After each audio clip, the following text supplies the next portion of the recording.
खाने में बाल निकलने का क्या मतलब है? मेरी एक दोस्त है, उनके अक्सर खाने में बाल निकलता है, चाहे खाना घर का हो या दावत का हो या रेस्टोरेंट का हो। हर जगह ये मसला पेश आता है, इसकी क्या वजह हो सकती है? इस बारे में अगर कोई दुआ हो तो रहनुमाई फरमा दें। सबा साहिबा ने पूछा है। आपकी दोस्त जो है ना, उनको बता दें कि ये कोई मसला नहीं है, या तो उनके अपने बाल बहुत कमज़ोर हैं, वो उसमें गिर रहे हैं, या कोई बावर्ची ऐसा है जो सर पे कैप पहने बगैर नमाज खाना बना रहा है, उसके बाल गिर रहे हैं, या ये कि कुछ भी नहीं है तो फिर इन्हीं की आंख में खुदा न ख्वास्ता माजरत के साथ कहीं बाल तो नहीं है जो इनको हर जगह नजर आ रहा है। तो ऐसा कुछ भी नहीं है। खाने में बाल अगर इनके निकल रहे हैं तो खाना गंदा होने की अलामत है कि कोई कहीं से बाल गिर रहे हैं इसके अंदर, या इनकी नज़र बहुत तेज़ है, वो बाल जो आम लोगों को नज़र नहीं आता, इनको नज़र आ रहा है, तो बस बाल निकला करे तो बावर्ची से जाके पूछा करें, भाई सफाई का ख्याल करो, और ये क्या कर रहे हो, तुम्हारे बाल क्यों गिर रहे हैं इसके अंदर, या ये खाते हुए इनके अपने ना गिर रहे हो कहीं, और कोई जादू दिन टोना वोना ये सब ये जो है ना, इसके नाम पे रूहानी इलाज वाले इनको उल्लू बनाएंगे और अब उनकी दुकानें चलेंगी। तो इसलिए फिक्र छोड़ दें इसकी, खाना खा लिया करें आराम से, और देखें कि बाल आ कहाँ से रहे हैं। मक्खी गिर गई तो पूरा डुबो कर निकालेंगे। मैंने एक हदीस सुनी है कि मक्खी किसी पीने की चीज में चली जाए तो इसे पूरा डुबो कर बाहर निकाल देना चाहिए, तो फिर वो चीज इस्तेमाल कर लें। इस बारे में तफसील से बता दें। राशिद साहब इंडिया से। जी हाँ, सही हदीस है। और नबी सल्लल्लाहु अलैहि वसल्लम ने फरमाया किसी के खाने में अगर मक्खी गिर जाए तो उसे मुकम्मल डुबो के बाहर निकाल दे, क्योंकि उसके एक पर में बीमारी है तो दूसरे पर में शिफा है। तो ये जायज़ है, अगर गिर जाए तो उसको डुबो के बाहर निकाल के फेंक सकते हैं।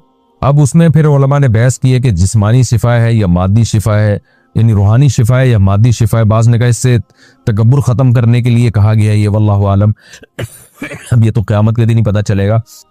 तो खुलासा बहरहाल हदीस का यही है कि इस अमल में कोई हरज नहीं है, लेकिन ये चीज़ें ऐसी नहीं है कि इन पर अमल करना वाजिब हो। हदीस में इबाहत है, इबाहत यानी अमर इबाहत के लिए कि ये जायज़ है, यानी खाना इससे नापाक नहीं होगा, क्योंकि इसका इम्कान था ना कि मक्खी गिर गई तो पता नहीं खाना नापाक तो नहीं हो गया, तो इससे नापाक नहीं होता, बल्कि आप उसको डुबो के बाहर निकाल के फेंक दें आप। तो नबी ने जो फरमाया शिफा है तो शिफा मिलेगी, अब चाहे वो मादी हो चाहे वो रूहानी हो। लेकिन अगर किसी की तबीयत में बहुत ज़्यादा गिरावट है या खाना इतना तेज़ गर्म है कि मक्खी गिर के वो पिघल गई अंदर, उसकी अलाइश निकल जाती है, तो फिर ये अमल ठीक नहीं है। क्योंकि हदीस में जिस खाने का तज़किरा है वो तो नॉर्मल खाना जो आमतौर पर जो नॉर्मल टेम्परेचर वाला होता है उसके बारे में। तो तेज़ गर्म खौलती हुई चाय में गिर जाए, इस बेस पे कोई पूरी चाय अगर ना पिए तो इसमें कोई हरज नहीं है। तो ये कोई वाजिबी हुक्म नहीं है, ये एक जायज़ हुक्म है जिस पर अमल किया जा सकता है। खाने के बाद क्या पानी पीना सुन्नत है? क्या खाने के बाद पानी पीना सुन्नत है? मोहम्मद मुस्तकीम कराची से। देखें, सुन्नत का मतलब दीनी सुन्नत तो बहरहाल नहीं है, अलबत्ता नबी सल्लल्लाहु अलैहि वसल्लम से खाने के बाद पानी पीना आपके कौल से भी साबित और आपके अमल से भी साबित है, लेकिन इसको दीनी सुन्नत नहीं कहेंगे। आपने जौ की रोटी खाई, अब ये तो नहीं कि जौ की रोटी खाना दीन की सुन्नत है। आपने गधे की सवारी फरमाई, तो अब ये तो नहीं कि गधे पे सवार होना सुन्नत है। आप जा रहे हैं जनाब दूसरे मुल्क जा रहे हैं और गधे पे सवार होके कि जी नबी तो खच्चर पे या ऊँट पे सवार हुए थे। तो इसी तरह खाने के बाद पानी पीने का इस्लाम से बराह रास्त ताल्लुक़ नहीं है। हाँ, ये बात ज़रूर है कि पैगम्बर कोई ऐसा काम नहीं करते जो फितरत के ख़िलाफ़ हो, सेहत के लिए नुकसानदेह हो। तो नबी ने जब खाने के बाद पानी पिया है, और आपके कौल से भी हमें पता चलता है, तो इससे पता चलता है कि खाने के बाद पानी पीने में सेहत को नुकसान हो नहीं सकता, क्योंकि पैगम्बर नेचर के ख़िलाफ़ कभी नहीं चलते। पहले तो मैं बताता हूँ कि कौल क्या है और नबी का अमल क्या है। सही हदीस से साबित है, आप सल्लल्लाहु अलैहि वसल्लम ने शदीद भूख में खजूरें खाईं और उसके बाद पानी पिया कुएं का ताज़ा, और फिर फरमाया कि हमसे इन नेमतों के बारे में क़यामत में सवाल होगा। तो खजूरी खाना था उस वक्त, उसके बाद पानी भी पिया आपने। कौल से भी साबित है, आप सल्लल्लाहु अलैहि वसल्लम ने फरमाया मैदे के 3 हिस्से करो, एक हिस्सा खाना, एक हिस्सा हवा, एक हिस्सा पानी। तो पता चला ये खाना हवा पानी तीनों साथ साथ ही हैं, तभी तो 3 हिस्से करने का हुक्म दिया है। तो ये कौल है जिससे पता चल रहा है खाना पानी साथ साथ है। कुरान से भी इशारा मिलता है, कुलू वशरबू, खाओ और पियो। तो बज़ाहिर यानी 100% तो नहीं, इशारा बहरहाल मिल रहा है। लेकिन ये जो हदीस में है ना कि एक हिस्सा खाना, एक हिस्सा पानी, एक हिस्सा हवा, इसी से ये भी बात साबित होती है कि नबी ने जो खाने के बाद पानी पिया है, या इस हदीस से पता चलता है ये जब खाना 1/3 खाया जाए और 1/3 सांस के लिए जगह छोड़ी जाए और 1/3 पानी के लिए। आज जो डॉक्टर और हकीम मना करते हैं कि खाने के बाद पानी ना पियो, वो अपनी जगह दुरुस्त हैं। वजह उसकी है कि खाने में आप नबी की सुन्नत को फॉलो नहीं कर रहे, सिर्फ पानी पीने में कर रहे हैं। खाना आप अपने कल्चर के हिसाब से खा रहे हैं, यानी खाने के बजाय उसको फोड़ना कहते हैं। खा नहीं रहे बल्कि फोड़ रहे हैं बैठ। और पानी भी जो है ना फिर उसके बाद पी रहे हैं, तो जगह होती नहीं है, वो पानी पीने से और फूल के वो तबाही बन जाता है और उसको जगह नहीं मिलती, फिर वो मुख्तलिफ खांचों में वो आपकी अंतड़ियों में घुस जाता है खाना, और फिर जो तबाहियाँ बर्बादियाँ फैलाता है, फिर एक दिन एक धमाके के साथ आप फटफटा जाते हैं और लोग कहते हैं आज हज़रत फ़लाँ दामत बरकातुहुम या फ़लाँ साहब आज इस दार फ़ानी से कूच कर गए, तो वो अपनी हमाकतों से कूच किए होते हैं। अल्लाह सबकी मग़फ़िरत फरमाए। बहरहाल तो खाने के बाद जो डॉक्टर या हकीम कहते हैं पानी ना पियो, वो आज के खाने के हिसाब से कहते हैं कि आप फोड़ते हैं, यानी बहुत ज़्यादा खाते हैं। तो अगर जो हदीस में जिस तरह से खाने का हुक्म दिया गया बहुत थोड़ा सा खाया जाए तो उसके बाद पानी पीने में कोई हरज नहीं है। हमने देखा है बहुत से हजरात को खाना खा के पानी पीते हैं और बड़ी लंबी उम्रें उनकी, ना उनको बदहज़मी होती है और खाने के बाद ही पानी का असल मज़ा भी आता है। लेकिन बहरहाल आप ये रिस्क न लें, खाना खाएं और पानी 2 घंटे बाद 3 घंटे बाद पिएं, उससे हजम अच्छा होगा, क्योंकि आज वो सुन्नत के मुताबिक खाना बहुत कम भी खा नहीं सकते, इतना थोड़ा आजकल लोग, वो आदतें ख़राब हो गई हैं। अच्छा, इसमें एक मेडिकल साइंस की बात है, वो इसका शरीयत से ताल्लुक़ नहीं है, कि जिनका वज़न बहुत ज़्यादा है ना, वो खाने के बाद अगर पानी पिएं तो गर्म पानी पिएं, बॉइल, यानी गर्म से मुराद टेम्परेचर हो, कहवे वाला पानी नहीं होता, एक कप जैसे कहवे की तरह, चाय की तरह उस गर्म गर्म पानी को पी ले। तो तजर्बा है, मुशाहिदा है, तजर्बा भी दूसरों पे ही है लेकिन खुद भी है कि अगर आप ये करेंगे तो वो हजम अच्छा होता है उससे और वेट नहीं बढ़ता। तो अगर पानी पीना ही हो आपने तो यानी गर्म पानी पी लिया करें, उससे वेट नहीं बढ़ेगा। लेकिन ये बारीक लोगों के लिए नहीं है, दुबले लोगों के लिए नहीं है, ये मोटे लोगों के लिए, जहाँ तक टूटी फूटी मेरी तहकीक है। पर्सनल बोतल से मुंह लगाकर पीना, क्या बोतल से मुंह लगाकर पीना नाजायज़ है? नीज अगर किसी आदमी की पर्सनल बोतल हो, क्या कोई दूसरा उससे नहीं पीता तो क्या हुक्म होगा? शेर खान, नबी सल्लल्लाहु अलैहि वसल्लम ने बोतल से मुंह लगा के या मिशकीज़े से मुंह लगा के पानी पीने से मना किया है, लेकिन ये मना हराम के दर्जे में नहीं किया, नापसंदीदा समझा इसको। लेकिन जाहिर है ये उसी सूरत में है कि जब दूसरे भी उसी से पी रहे हो तो हर आदमी के होंठ एक ही जगह लग रहा है या थूक लग रहा है, एक थोड़ा सा इससे इंसान को कराहत आती है। तो आपकी पर्सनल बोतल है तो पीने में कोई हर्ज नहीं है, लेकिन अगर मुश्तरक चीज़ है तो फिर बेहतर यही है कि उससे इज्तिनाब किया जाए, बल्कि गिलास में डाल के पानी पिया जाए। बोतल से मुंह लगाकर पानी पीना एक शुबहा का जवाब। शेर खान, शेर खान भाई अपनी लोकेशन तो बताया करें। शेर खान से तो लग रहा है कि आप किसी जंगल में रहते हैं शेर और आप शिकार करते हैं माशाल्लाह, तो लोकेशन बताया करें कि कहाँ से हैं, KPK से हैं, बलूचिस्तान से हैं, कराची से हैं, अमेरिका से हैं, कहाँ से हैं। आपने फरमाया था कि जो बोतल से मुंह लगाकर पानी पीता है इसमें कराहत है और वो नाजायज़ है। तो अगर किसी आदमी की पर्सनल बोतल हो, कोई दूसरा इससे नहीं पीता, तो इसका क्या हुक्म है? देखें शेर खान भाई, पहले तो मैंने ये नहीं कहा था कि बोतल से मुंह लगाकर डायरेक्ट पानी पीना नाजायज़ है, मकरूह है, नापसंदीदा है, हदीस में मनात है। तो हदीस में जो मना किया गया है वो कराहत के दर्जे में, क्योंकि इन चीज़ों का ताल्लुक आदाब से होता है, रहन सहन के, तो ये हलाल और हराम से ताल्लुक नहीं होता इन चीज़ों का।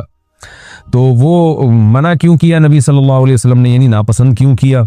उसकी वजह यही है कि जाहिर है एक ही बोतल से दूसरा आदमी को कराहत आ सकती है, आपका थूक उसमें जा सकता है वगैरह वगैरह।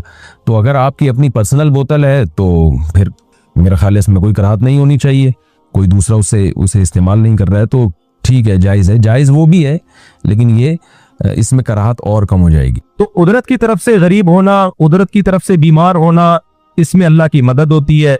जो अपनी हमाकतों से लोग पराठे खा खा के बीमार होते हैं, अल्लाह की तरफ से फिर मदद नहीं होती है। पराठा आ गया तो मैं 1 मिनट की बात कह दूं, देखो मैं कुछ बातें बयान में कहता हूं, लोग एज इट इज उसको लेके अपनी सेहतों को बर्बाद करते हैं। अब मैं अक्सर पराठे का जिक्र, होटल का पराठा, सफेद पराठा, घी का पराठा, ये वाला पराठा, दुम्बे की चर्बी, फलाने की चर्बी, लोग उसको एज इट इज लेते हैं। पहले ही कोलेस्ट्रॉल के डब्बे बन चुके हैं, वो घी के डब्बे बन चुके हैं। जब वो ये चीजें खाना शुरू करते हैं तो वो और ज्यादा फटफटा के धमाके से हलाक हो जाते हैं। फिर मेरे ऊपर इल्जाम लगता है कि इसने हमें पराठों पे डाला है। समझते हो कि नहीं समझते?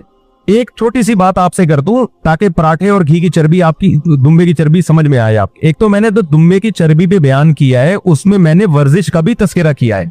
अब आप चर्बी तो खा रहे हो दुम्बे की, एक्सरसाइज बिल्कुल भी नहीं। अभी मैं यूरोप गया ना, बास डॉक्टरों ने कहा यार आपने क्या लोगों को फैट पे लगा दिया, दुम्बे की चर्बी पे लगा दिया, पहले ही लोग कोलेस्ट्रॉल के मरीज बने हुए। मैंने कहा डॉक्टर साहब हमने चर्बी पे लगा के लोगों को थोड़ा सा वॉकिंग का, जॉगिंग का मशवरा भी दिया है कि एनर्जी यूटिलाइज भी करो, कम भी खाओ, ये भी बोला है। अब ये थोड़ी कि 3-4 पराठे फोड़ने के बाद आप दुम्बे की चर्बी भी खा रहे हो बैठ के, वो तो मरोगे। तो ऐसा ही है जैसे 4 शादियों वाला बयान तो सुन लिया, अदल इंसाफ वाला बयान, वो इस दिन इत्तेफाक से उस बयान में आए नहीं थे। वो ऐसे है ना, एक आदमी गया, भाई ये क्लिप पूरा बना देना जो जहाँ से शुरू किया, ये बीच में ना गड़बड़ हो जाती है, अधूरी बातें आ रही होती हैं। एक आदमी बयान में, वो एक आदमी के सर्वे के लिए गया तो गवर्नमेंट के किसी प्रोजेक्ट पे काम हो रहा था। एक आदमी गड्ढा खोद रहा था और दूसरा उस गड्ढे में मिट्टी डाल के बंद कर रहा था। इससे देखा यार ये अजीब हमाकत वाला काम हो रहा है कि एक बंदा गड्ढा खोदता है, दूसरा मिट्टी डाल के उस गड्ढे को बंद कर देता है। इससे बोले ये क्या कहानी है? उसने कहा भाई गवर्नमेंट ने एक प्रोजेक्ट दिया है दरख्त लगाने का, इस इलाके में हमने इतने सैकड़ों दरख्त लगाने। तो उसने कहा फिर ये दरख्त तो लग नहीं रहा। उसने कहा असल में ये वो बंदा है जिसका काम है गड्ढा खोदना, ये वो बंदा है, एक बंदा वो है जिसका काम है दरख्त लगाना, तीसरा ये बंदा है जिसका काम है वापस मिट्टी भरना। तो जिसका काम दरख्त लगाना था वो इत्तेफाक से छुट्टी भी गया हुआ है, तो बाकी दोनों अपना काम निपटा रहे हैं। तो दुम्बे की चर्बी वाला मेरा बयान सुन लेते, जिस दिन मैंने एक्सरसाइज के फजाइल बयान किए होते उस दिन वो छुट्टी पे होते हैं। 4 शादियों वाला बयान मेरा सुन लेते, जिस दिन मैंने हुकूक की बात की होती है उस दिन वो लोग छुट्टी पे होते हैं। 2 पठान होटल के पराठों वाला बयान सुन लेते, जिस दिन मैंने वर्जिश की और फिर एक दिन एक टाइम के खाने के नागे की बात की होती है उस दिन वो इत्तेफाक से छुट्टी पे होते हैं। तो खूब समझ ले आप पराठे फोड़े तो अल्लाह की नेमतें यार, खाने पीने के लज्जतें कौन कुर्बान करेगा? फिर रह क्या गया? ठीक है ना, हम तो पीते पिलाते तो है नहीं, अल्लाह का शुक्र है। तो यही तो हमारे मजे हैं जिंदगी के। तो अब उसमें एक चीज का ख्याल किया करें कि 40 साल के बाद आप लिपिड प्रोफाइल का टेस्ट लाजमी कराएं, कोलेस्ट्रॉल लेवल चेक करें अपना। मैं चेक करता हूं, साल में एक आध दफा कर लेता हूं ये काम, 1 साल में नहीं तो 2 साल में तो कर लेता हूं। तो मेरी तमाम रिपोर्ट्स अल्हम्दुलिल्लाह क्लियर हैं, शुगर की भी और कोलेस्ट्रॉल की भी, अल्लाह के फजल से। बाकी फिर भी अल्लाह मारने पे आ जाए तो हमने बड़े बड़े क्लियर लोगों को देखा बैठे बैठे लुढ़क जाते हैं। तो मैं अपने बारे में कोई फंडरगिरी का दावा नहीं कर रहा कि मुझे कुछ नहीं होगा, जब होना होता है तो बैठे बैठे हो जाता है। ऊंट पे बैठे हुए आदमी को कुत्ता काट लेता है। तो मैं इस खुशफहमी में नहीं हूं कि हम नहीं मरेंगे, हमारे सारी रिपोर्टें क्लियर है, शुगर की भी, कोलेस्ट्रॉल की भी, फैट की भी, एक कम होके की रिपोर्ट है तो कुछ भी नहीं होगा। बड़े बड़े रिपोर्टें क्लियर है, देखी है, रात को सोए सुबह पुलिस से भी नहीं उठा। माइकल जैक्सन की मिसाल हमारे सामने है। लेकिन असबाब की हद तक तो हमने काम कर लिया ना। अब अगर मर भी गए, बीमार हो गए, तो ये किसकी कुदरत से होंगे? अल्लाह की कुदरत से होंगे, अपनी तरफ से। भाई जो बहुत वहमी भी नहीं बनो कि हर वक्त रिपोर्टें ही कराते रहो बैठ के। मान लोग वहमी हो जाते हैं, हर वक्त रिपोर्टें हैं, इतना भी नहीं। लेकिन 40 साल के बाद इस जो ग़िज़ाएं हम लोग खा रहे हैं, जिस एनवायरनमेंट में हम लोग रह रहे हैं, यहाँ ये मैं समझता हूँ जरूरी है कि आप साल में एक दफा शुगर का और कोलेस्ट्रॉल का लिपिड प्रोफाइल में सब चीजें आ जाती है, वो टेस्ट लाजमी करा लें। शुगर का तो अलग से कराना पड़ेगा। क्यों? जो लोग नहीं कराते ना, और फंटरगिरी याद है, टेस्ट वेस्ट से कुछ नहीं होता। जब वो बीमार होते हैं ना तो खून के आंसू होते हैं वो, फिर सिर्फ पराठे नहीं छूटते, फिर और बहुत सारी चीजें छूट जाती हैं उनकी। समझते हो कि नहीं समझते? मैं ऐसे लोगों को जानता हूं, मैंने उनसे कहा यार आप 50 साल के हो गए, आप बीपी तो चेक किया करो अपना। अब ये चेक वेक करने से आदमी वहमी हो जाता है। थोड़े दिनों में मार्केट से क्या हुआ है, शार्टी हो, अचानक बीपी उनका हाई होता तो उनको पता है। ब्लड प्रेशर खामोश कातिल है। ब्लड प्रेशर क्या है? खामोश कातिल। पता ही नहीं चलता कब किडनी पे अटैक करके किडनी का बेड़ा गर्क कर दे और कब ब्रेन हेमरेज हो जाए। तो हमारी सेहतें वो नहीं है जो यूरोप में लोगों की है, गोरों की है। मैं 3 हफ्ते तकरीबन यूरोप में रहा हूं, पराठे भी खाए, सब कुछ खाया, एक दिन भी पेट नहीं खराब हुआ। पता नहीं पानी है, हवा है, क्या है, यहाँ आते ही एकदम सेटिंग आउट होना शुरू हो गई। तो पाकिस्तान में तो मेरे भाई फर्ज समझता हूं मैं कि साल में आप, हम नहीं कह रहे 2 साल में करा लिया करो, चलो 1 साल में नहीं, शुगर का, ब्लड प्रेशर का और कोलेस्ट्रॉल का टेस्ट लाजमी अपने खर्चे पे बोलो ना करा लिया करें। उससे आपको पता चलता रहेगा कितने तक पराठे आप अफोर्ड बोलो कर सकते हो। समझते हो कि नहीं समझते? तो अल्लाह का शुक्र है अब तक पराठे अफोर्ड जो सेटिंग चल रही है ना, जो टेस्ट है वो सही आ रहे हैं अल्हम्दुलिल्लाह। थोड़ी बहुत एक्सरसाइज भी कर लेता हूँ, वॉकिंग भी कर लेता हूँ। समझते हो कि नहीं समझते? नींद जब कमी हो तो फिर उसको पूरा करता हूँ किसी तरीके से। जैसे सफर में नींद नहीं हो रही होती है, ज्यादा टेंशन होती है, उसको मैं फिर पूरा करता हूँ, मैं उसमें कंप्रोमाइज नहीं करता। मेरे घर वालों को पता है कि जब मेरी खोपड़ी घूमती है और मैं कहता हूँ सोना है, तो फिर किसी का बाप भी नहीं हमको जगा सकता, फिर सोना है। फिर कोई फोन भी फ्लाइट मोड पे वो तो अक्सर रहता है, क्योंकि जब आदमी की नींद खराब होती है, डिप्रेशन में जाना शुरू करता है, स्ट्रेस में जाता है। नींद की कमी से इतने मसाइल खड़े होते हैं ना, इतने मसाइल कि आप 100% दुरुस्त होकर भी 100% खराब हो जाते हो आप। इतने मसाइल, एक तो चिड़चिड़ा हो जाता है आदमी, बात बात पे वैसे गुस्सा कर रहा होता है। तो इसलिए ये जो है ना, अपने माँ बाप का तो लाजमी कराओ, उन पे तरस खाओ। ऐसे केस देखो, हम दुनिया में ट्रैवलिंग की है, हम मुल्क में भी बहुत ट्रैवलिंग की है, बहुत लोगों से मिले हैं। अप्पा का ब्लड प्रेशर चेक नहीं करते थे बच्चे, एक दिन हाई हुआ, अप्पा कौमे में चले गए, 20 साल से 15 साल से बिस्तर पे कौमे में पड़े हुए। यार उससे बेहतर नहीं था कि तुम कर लेते, ताकि उसी वक्त कंट्रोल कर लेते इसको। आप टेस्ट करा लो, हो सकता है शुगर होने वाली हो आपको, अभी से कंट्रोल कर लोगे तो 10-20 साल आगे चली जाएगी। नहीं करा रहे आप, खाए जा रहे हो, फैट बढ़ता जा रहा है। जब हो गई तो ये छोड़ने पड़ेंगे लड्डू। अभी अल्लाह का शुक्र है हम रसगुल्ले भी खा सकते हैं, लड्डू भी खा सकते हैं और पराठे भी फोड़ सकते हैं। मलाई तो अभी भी नहीं छोड़ता, मैं घर में जाता हूं, मैं मलाई नहीं छोड़ता। मलाई तो जब मलाई आती है ना, उसके ऊपर क्या जबरदस्त मंजर होता है यार, खुदा की कसम। यूरोप में एक वॉशरूम में लोटा देख के इतनी खुशी नहीं हुई मुझे जितना घर में मलाई देख के खुशी होती है। हालांकि कोलेस्ट्रॉल है वो फुल, डॉक्टर मना करते हैं, लेकिन यार हम कैसे छोड़ दें यार। तो वो मलाई है, उसको चम्मच से हम खा जाते हैं, अल्लाह का शुक्र है अल्हम्दुलिल्लाह। लेकिन फिर ये है कि आदमी थोड़ा सा भागे दौड़े भी, कुछ सारे मलाई फोड़ता रहे, पराठे ही फोड़ता रहे, बाकी कुछ ना करे तो वो तो फिर फटेगा ना, वो तो खिचड़ी खा के भी फटेगा फिर वो।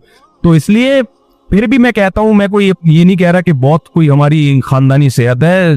बैठे बैठे आदमी, बड़े बड़े हमने सेहतमंद लोग देखे हैं, बड़ी बड़ी बातें करके गए और इन्ना लिल्लाह हो गया। समझ रहे हो ना, मौत तो ऐसी चीज है भाई, अल्लाह जब चाहेगा। अभी एक 35 साल की लेडी डॉक्टर, कैंसर की स्पेशलिस्ट, कैंसर से डेथ हो गई, कैंसर की स्पेशलिस्ट लेडी डॉक्टर। और जब कैंसर का पता चला तो आखिरी स्टेज पे था। वो लेडी डॉक्टर को अपना नहीं पता चला कि मुझे कितना खतरनाक कैंसर है। तो ये इबरत के लिए काफी है ये वाकयात। तो सेहत वेहत की ऐसी चीजें नहीं है जिसमें इंसान शो मारे, 2 मिनट में बंदा मार्केट से क्या होता है, शॉर्ट होता है, ऐसा पता ही नहीं होता अंदर बॉडी में हो क्या रहा है। तो रिपोर्टें वगोटें सब क्लियर आ रही होती है और पता चलता है, एक दिन पता चला कि हजरत की रिपोर्ट ही क्लियर नहीं है, यानी इन्ना लिल्लाही हो गया उनका। तो इसलिए इस पे फख्र करने की बात नहीं है, लेकिन अपनी जिम्मेदारी इंसान पूरी करे, अपनी सेहत का ख्याल रखे, कोलेस्ट्रॉल वगैरह चेक करता रहे, फिर पराठे फोड़ता रहे बैठ के। तो अब आप पराठे खाने से पहले ये देख लो कि आप पराठा अफोर्ड कर सकते हो या बोलो नहीं। फिर भी डॉक्टर कहते हैं कि फिर भी ना खाओ तो ज्यादा अच्छा है। डॉक्टर अगर मेरी भी रिपोर्ट देखेंगे तो यही बोलेंगे यार ना खाओ ना, अच्छा है तो फिर क्यों खा रहे हो, और अच्छा हो जाए। तो हम डॉक्टर से कहते हैं दुनिया में सेहत के अलावा भी गम है बहुत सारे, खाली सेहत ही को फोकस करे और लज्जतें छोड़ दे तो डिप्रेशन से मर जाए आदमी। अब आपने देखा होगा कुछ लोग पत्ते खा रहे होते हैं, घास फूस, डाइट प्लान, बड़े मॉडर्न तबका है ना हमारा, बहुत डाइट प्लान। सुबह नाश्ते में एक अंडे को हाथ लगा के हाथ वापस खींच लेना है, ये डाइट प्लान चल रहा है ना इनका। वेट लॉस करना है एक्चुअली, इंसान वो मोटिवेशन की मिली हुई होती है। किसी मोटी ने वेट कम किया होता है तो उसने मोटिवेशन दी हुई होती है, ठीक है ना। किसी मोटी जो कम वेट की हो उसकी मोटिवेट होने की वजह से आप भी उस मोटी का वेट देख के